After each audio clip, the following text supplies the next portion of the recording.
guest this morning is a personal finance enthusiast who paid off $300,000 worth of debt in 3 years. She's living a debt-free life, and she joins us now, Bernadette Joy does, with some financial advice that can help you during these uncertain times. Bernadette, thank you so much for being with us this morning. Hi, thanks so much for having me. Since you and your husband AJ had really been intentionally creating a debt-free life and paying off all that debt in such a short amount of time, you were kind of used to some of this way of living prior to this, correct? Yes, I did not realize that in the 3 years we took to pay off the $300,000 of debt, that one of the things it would prepare us for is a pandemic. So go figure. We're used to being at home a little bit more often and sacrificing some things to, make things work. Okay. So you want to remind people to get strict on their food budget.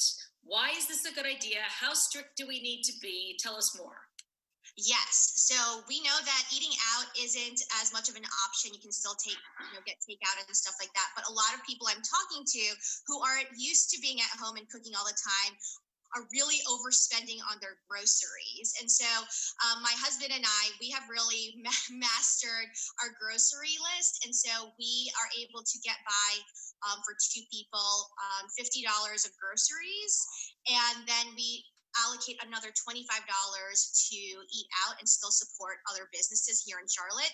Because let's be real, eating, the same thing for 7 days in a row can get really boring. And so a lot of people are like, I'm just not going to eat out altogether. But we actually say that, allocating some money for once or twice a week to eat out and support another business is probably a good thing to do right now.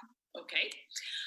You also suggest redecorating without spending any money.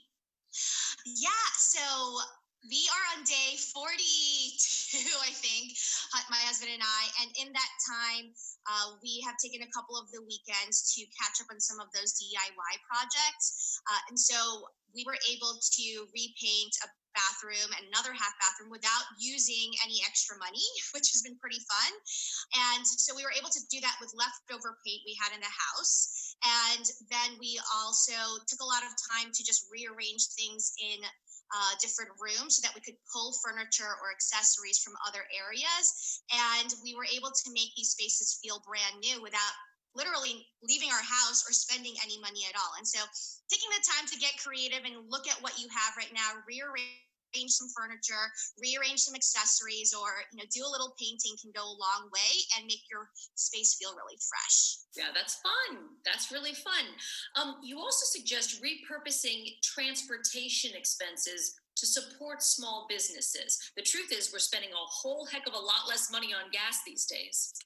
Absolutely. Usually, because we are very strict with our budgets, we know that we typically spend $150 a month on our gas and our transportation costs. And since the stay-at-home orders, we have allocated $25, and that's just in case we have to go to groceries or stuff like that. And so we decided to allocate the extra $125 that normally goes towards transportation to support some of our favorite local businesses. So, for example, I bought a market in a box to support some businesses. We were able to buy some beauty products from a local beauty line here, and things that we might not normally spend on, but right now we have that money because it was usually for something else. And instead of just, not having a plan for it, at least helping our friends who could probably use some support right now. Mm-hmm. That's so important. And very quickly, a word about taxes. I know that, there was an extension on filing taxes, but you say better to file them sooner rather than later. Why is that? Yes. So my husband and I were thinking that we would just hold off until July 15th when the taxes were due.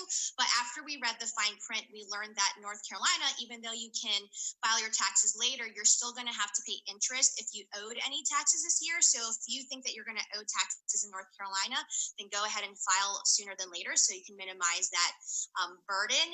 And if you were expecting a refund, might as well get the refund now, right? Yeah, we could use it for sure. Bernadette Joy, always a pleasure. Thank you so much. Thank you.